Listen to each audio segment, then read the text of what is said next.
Tell you a little bit about him. Media fellow at the National Center, a regular Fox News contributor, and far too young to be this smart, this together, and have a good head of hair, and you know I'm bitter.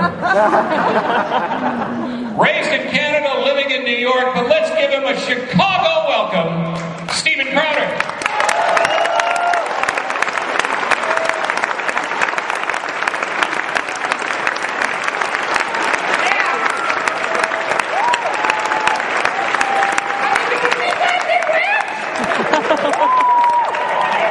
TeaCon, MidWest, how you doing? Woo! You guys ready to party? Obama hit old twin! That's racist. Oh man, we got a good group. Glad to be here. Do we have anyone here who's served in the United States military? Anyone here? A round of applause? Yeah, give them a round of applause.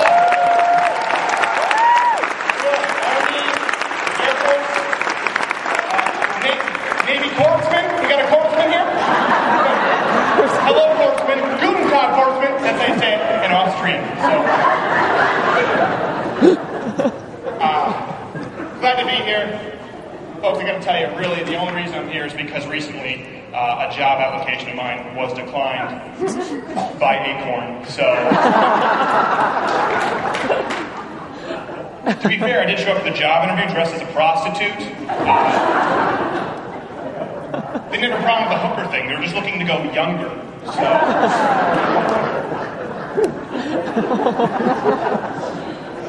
So I drove here, which is great. Last time I came to Chicago, I took the Greyhound bus. And I don't want to say if you take the Greyhound, you're ugly, but if you're ugly, you take the Greyhound bus. So I drove here. Notice a really disturbing trend in cars nowadays. I don't know if you folks have seen these. Is this thing working? Okay, thank you, sir. Thanks for, you got my back. Appreciate it, Mr. Corpsman. Oh, God, it's all the same in Austrian. Notice a disturbing trend. Dream catchers hanging from rear view mirrors in cars. You guys seen this? It's a Native American Indian contraption. Consists of wooden hoops and feathers.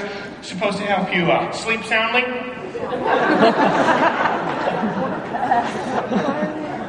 Why the heck would you need a dream catcher in your car? I mean, it's one thing to fall asleep at the wheel, but to plan on it? That's selfish.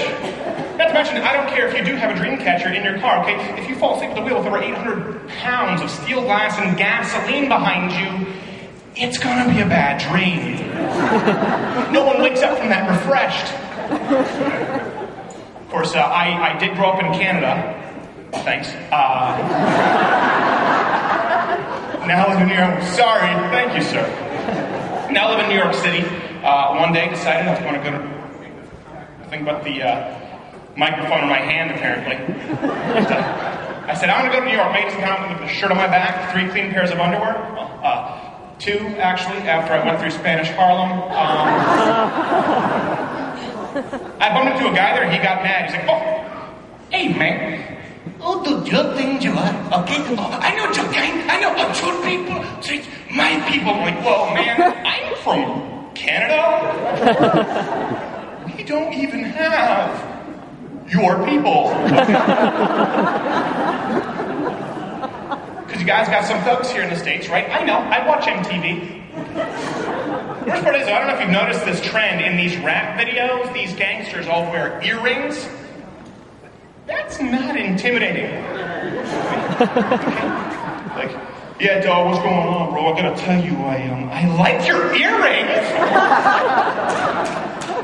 Oh my gosh, the 14 karat, they were super expensive.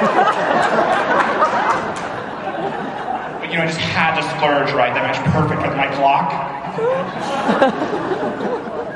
Of course, I grew up in a high school which was largely Middle Eastern, so you'd get these Middle Eastern wannabe thugs. You're nice people, but you can't pull off the thug look. Like, oh, you know what? I am going to mess you up. Hey, check out the German white boy. I wear my nut on the left side. Yes, that's the crib side. They're cruising down the street for chicks like...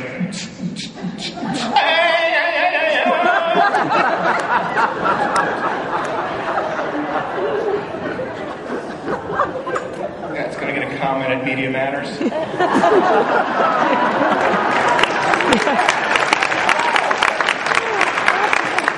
Oh man, we got some candidates in the race going on now. We got Mitt Romney. Big Romney fans here?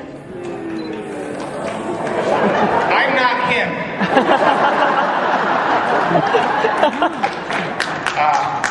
I know a lot of people give Mitt Romney a lot of flack, and I flip-flopped on a few things, and more recently attacked a lot of conservatives for calling Social Security a Ponzi scheme, but we have guys like that in Canada over there, we just call them liberals, so,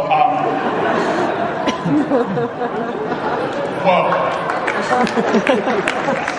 Herman Cain. It's tough not to like the guy. He's cute as a button. But more importantly, it's tough not to respect a guy who's that successful in every aspect of his life. You're talking financially, his business, his political career, his relationships. Folks, I hear that he's got a smoking hot Chilean model at home. Apparently she's a 9, so...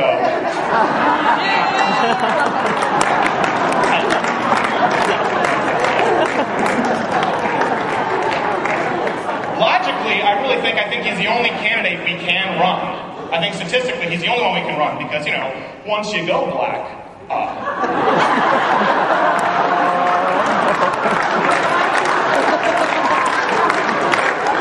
even half black.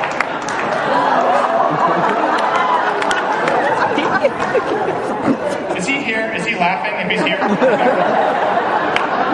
Dear God, I hope the possible future president of the United States is laughing. Otherwise, as soon as he gets into office, screw my 999 Chilean model, I want that boy audited. I don't know why Herman Cain sounds like Morgan Freeman. I got Vice President Andy Dufresne. Oh man, the media though, they have they like Obama, they like this guy. I don't want to say the media has a toward love affair with Barack Obama, or even that Brian Williams wants to be his girlfriend, but... I mean, you had to name this guy the sexiest man in America, Barack Obama, by People magazine. Really? The sexiest man in America? You can give that to Hugh Jackman, not the guy who looks like the photo negative of Alfred E. Newman, okay?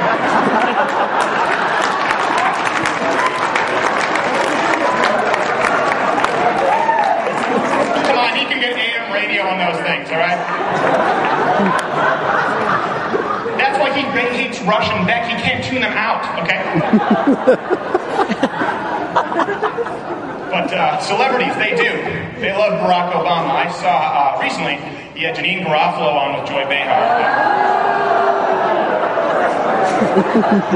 I know, I'm with you. Janine Garofalo, why is she still around? She looks like the Octomom minus the charm.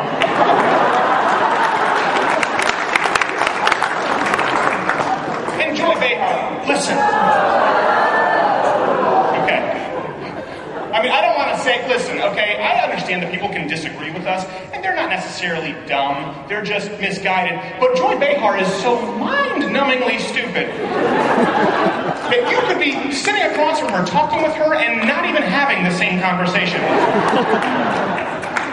Well, Miss Behar, I think this debt is getting out of control. I don't think that we should be passing it down to our children. I know! And my ex-husband never gets to wash his feet!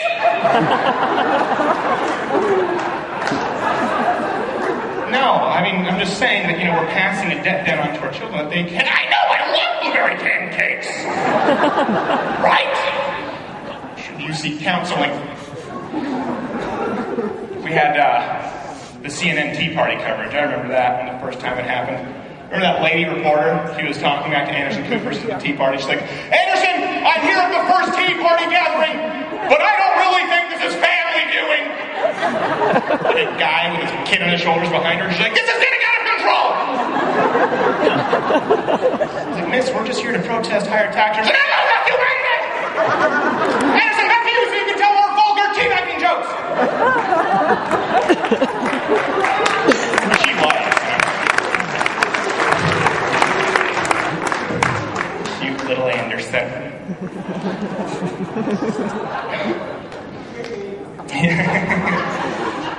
Anderson, next stop, Chaz Bono. That's kind of the... Oh, stop it. You know the scale. Bill Maher recently. I'm like, you're gonna hate this next bit. Bill Maher talking about the Tea Party, where he goes, what I don't understand is why these teabaggers are so angry. And so throwing up his dainty little hands makes him funnier. I'm like, really? Dude, you just dismissed an entire group of people as nothing more than a vulgar sexual innuendo, and you wonder why they're upset? That'd be like Robert Byrd tossing on his hood outside a 60s civil rights protest, yelling, what's eating the blacks? Too soon? I don't think the rules apply to a Klansman. I don't know. Oh man, I do know the Tea Party. I gotta say, I was there for the first Tea Parties. Do we have any people here who have helped organize them over the round of applause? Folks, give them a round of applause. It's amazing what they do. You're the only group of protesters who leave a place actually cleaner than you found it.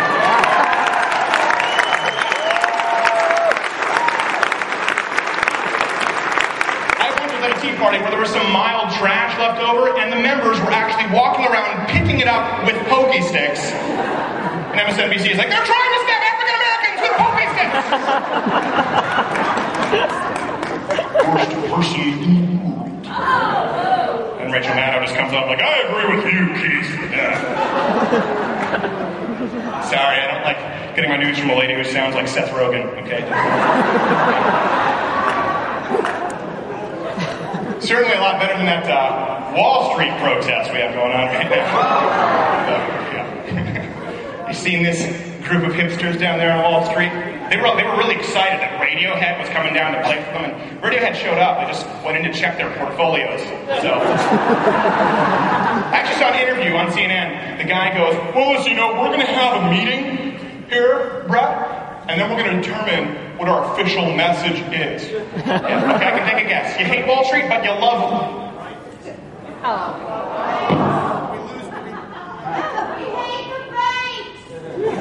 I can't. Oh, there we go. You hate the banks. Okay. No withdrawals for you.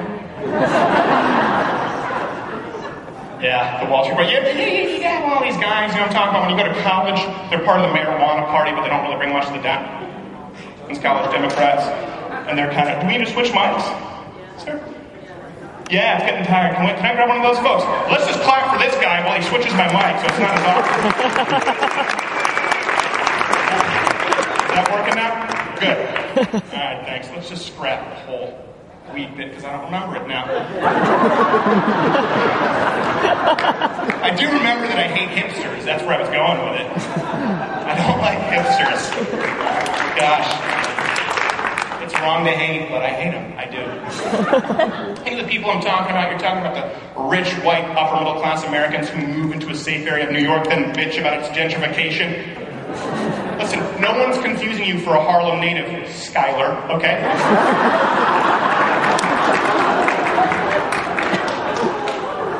When I moved to New York, initially I had a friend say, buddy, where are you moving? Is the neighborhood diverse? Does it have enough diversity? That's key for me, man. My neighborhood, bruh, has got to have enough diversity. Carl, you're from Sheboygan. You were 19 when you first met a black guy. You asked him if he knew Gary Coleman. And he did. He was apparently cousin. So apparently every black guy knows Gary Coleman. Oh man, I do love the United States. I have dual citizenship here. I know right now we have some threats, though. We have some people trying to do us harm. Remember, was it a few months after Barack Obama took office, we had the Detroit fire crotch bomber? Listen, I get that you're a terrorist, okay? You hate us, jihad, all that, right, okay. But if you're gonna blow up a place, Detroit?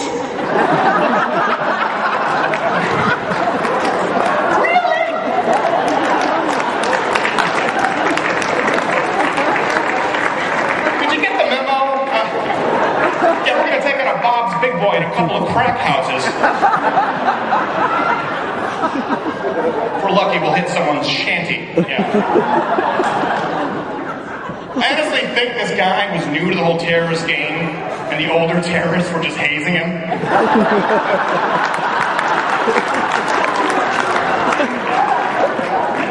No. It's very important, okay? You have to blow Detroit. He's going to do it. For real, he's going to do it. Okay.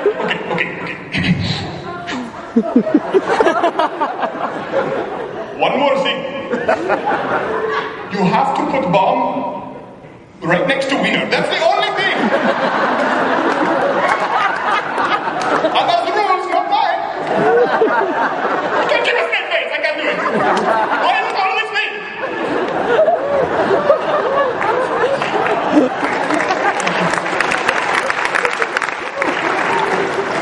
And I do want to see us respected in the world a little bit again. You know, it was kind of cool before Barack Obama when people hated America. It was kind of cute in their own little jealous way.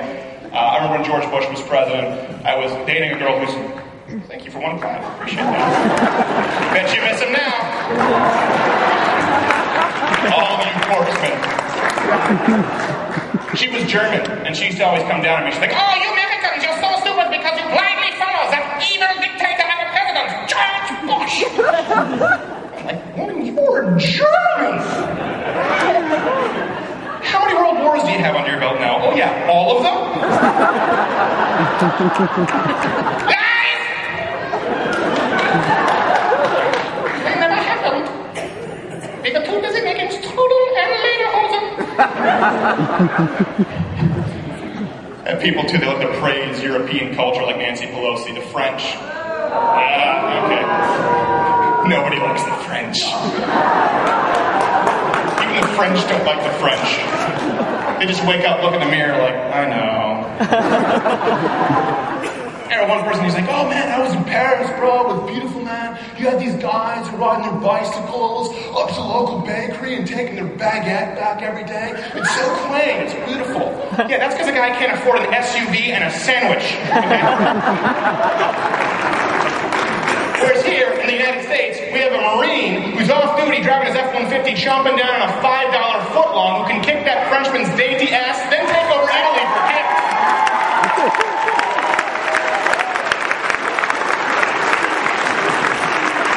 Just to prove we can.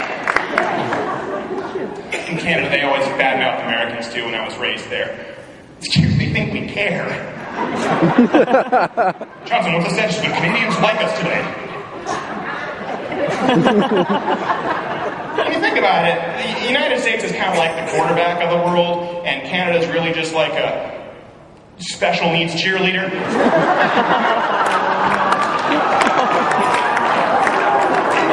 America, he's our man. If he can't do it, well, then we surrender, eh? And France is like, hey, you guys, I heard you would surrender? Me too. I'm going to go bicycle to get my baguette. Of course, I had healthcare in Canada. I remember when I was raised there, the socialized healthcare system. You get liberals here who always, when they hear about that, like, oh my God, I hear you have great healthcare in Canada. You're like, yeah, well, that's not exactly. No, I hear you got great healthcare. Okay, you want to do your healthcare plan in Canada? Don't get sick. That about covers all the pre-existing conditions. I have people here too, like, well, I don't understand. You guys don't pay money for your drugs. I don't understand why I have to pay so much money for my drugs. Right, because drugs don't cost money to make. No, they come from a magical land of chocolate rivers and midgets on tricycles. A land where Nancy Pelosi and Al Gore spin recycled trash into golden yarn and insulin shots.